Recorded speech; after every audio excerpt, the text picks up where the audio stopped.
The crowd is roaring, the shot clock is ticking, and the game is on the line. You have the ball in your hands. Do you take the shot, or do you pass? Do you hesitate, or do you rise to the challenge? Basketball is not just about playing, it is about proving yourself. But the biggest challenge is not winning a game. The toughest battle is becoming great. Every player starts somewhere, whether on a neighborhood court, a school team, or just shooting hoops alone.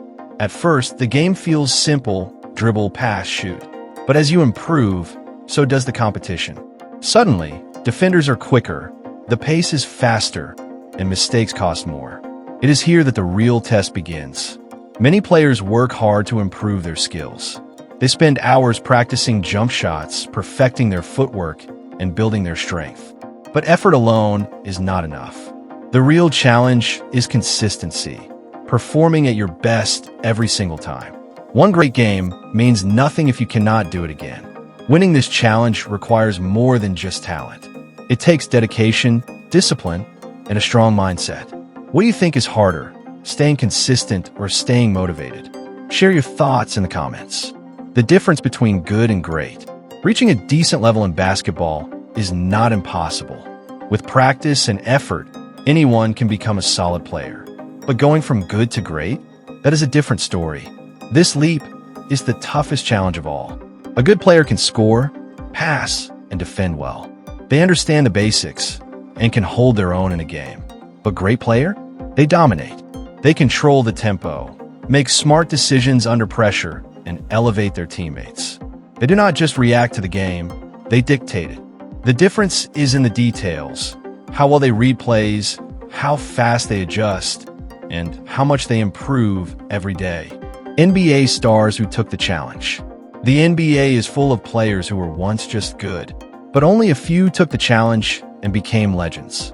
Take Stephen Curry, for example. In college, he was not the tallest or the strongest. Many doubted if he could succeed in the NBA. But instead of giving up, he turned his weakness into strength. He worked endlessly on his shooting, dribbling, and movement. Now, he is the greatest shooter in basketball history. Then there is Giannis Antetokounmpo. He entered the NBA as a skinny teenager with potential, but nothing more. He was good, but not great. Instead of staying the same, he transformed his body, improved his skills, and built an unstoppable mentality. Today, he is an MVP and an NBA champion. These players faced the challenge, worked harder than anyone else, and won. If you had Giannis' work ethic, where do you think it could take you? Let me know below in the comments. The mindset of a champion. Winning this challenge is not just about skills. It is about mindset. A great player believes they can improve no matter how tough it gets. They do not fear failure. They learn from it. They do not take shortcuts. They put in the work. Think about Kobe Bryant. He was known for his Mamba mentality, a mindset of relentless focus and hard work. He practiced early in the morning, studied the game like a scientist, and never let anything stop him. Even after winning multiple championships, he still worked harder than everyone else. That is what it takes to go from good to great.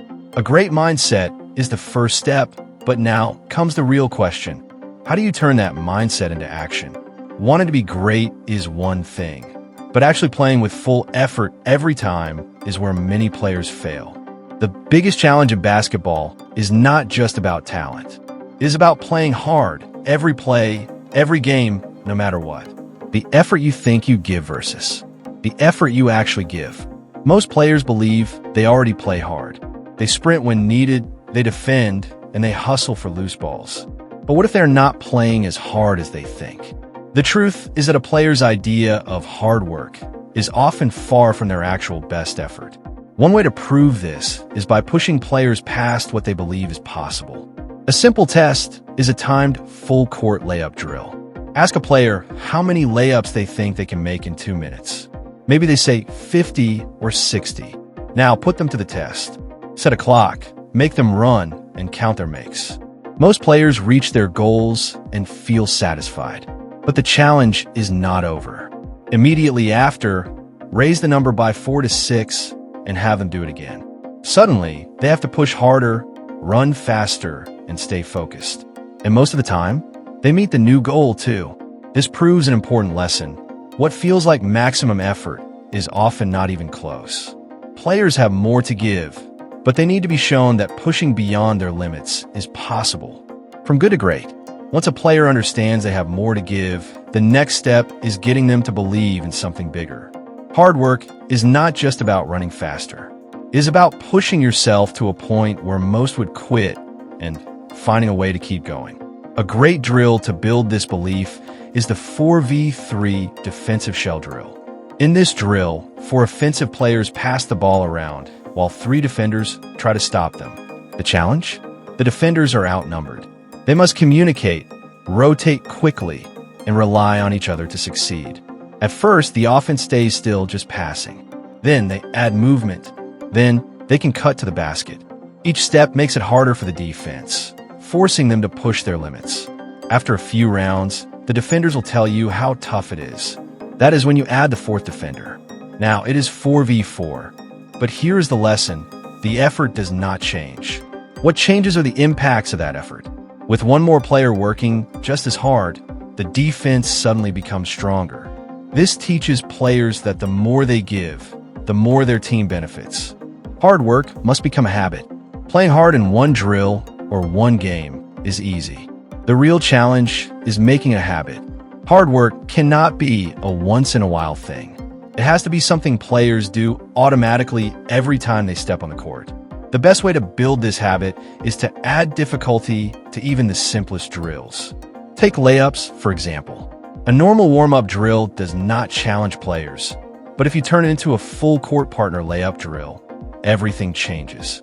In this drill, the rebounder sprints ahead of the shooter to receive a pass and take the next layup. If they do not sprint, they will not get ahead. This forces them to work hard without even realizing it. Another example is shooting drills. Most players stand still and take shots, but that is not how the game works. A better drill is 6-ball shooting. In this drill, players run the full court, receive a pass, and take a shot while moving. After shooting, they sprint down to the other end and do it again. Fatigue sets in quickly, but that is the point. Shooting when tired is a skill every great player must have. Do you think practicing under pressure matters more than perfect form? Tell us what you think in the comments. The right kind of praise builds effort. Efforts cannot survive without motivation. Every player needs to be pushed, but they also need to be praised. However, not all praise is helpful. If a coach only calls out mistakes, players become afraid to fail. If they only reward natural talent, hard work loses its value. Instead, the focus should be on praising effort. If a player sprints hard but misses a layup, acknowledge the hustle. If a defender gives full effort but gets scored on, recognize their fight. Players remember what is emphasized, and when the effort is celebrated, they will start giving it every time. Winning this challenge is not about one drill or one practice. It is about creating a culture where playing hard is the only way to play. Plus, it's about the mind. The way you think affects the way you play. If you want to take your game to the next level, you must train your brain just like you train your jump shot. And once that happens, the gap between good and great begins to close. Keeping emotions in check is the first step. In a high-pressure game, emotions can push you forward or hold you back. Confidence fuels great plays, but fear and doubt slow you down. The best players learn how to manage their emotions, stay calm, and keep their focus no matter what happens. Great players also learn how to forget mistakes quickly. If you miss a shot or turn the ball over, dwelling on it will only make things worse. The best players have a short memory. They move on to the next play without hesitation. This mindset helps them stay locked in and ready for the next opportunity. Blocking out distractions is another mental skill that separates winners from the rest. The crowd, the noise, and even trash talk from opponents can shake a player's focus. But the best competitors tune it all out. They only pay attention to what they can control, their own game. Controlling your breathing is a hidden weapon. When the pressure builds, taking deep breaths can calm the nerves and sharpen focus. NBA stars like Jaylen Brown use breathing techniques to stay composed in big moments. Practicing this skill in training makes it second nature during games. Failure, surprisingly, is another key part of winning. Every missed shot, lost game, or bad practice is an opportunity to improve. The best players don't see failure as a setback. They see it as a lesson. They learn, adjust, and come back stronger. This is what it takes to win the toughest basketball challenge. It's not just about skill or effort. It's about training your mind to stay strong, stay focused, and never give up. If you can master that, there's no limit to how far you can go. Think you have what it takes to win this tough basketball challenge? Train your mind, stay focused, and never back down. Let us know your thoughts in the comments. And don't forget to like and subscribe for more basketball tips.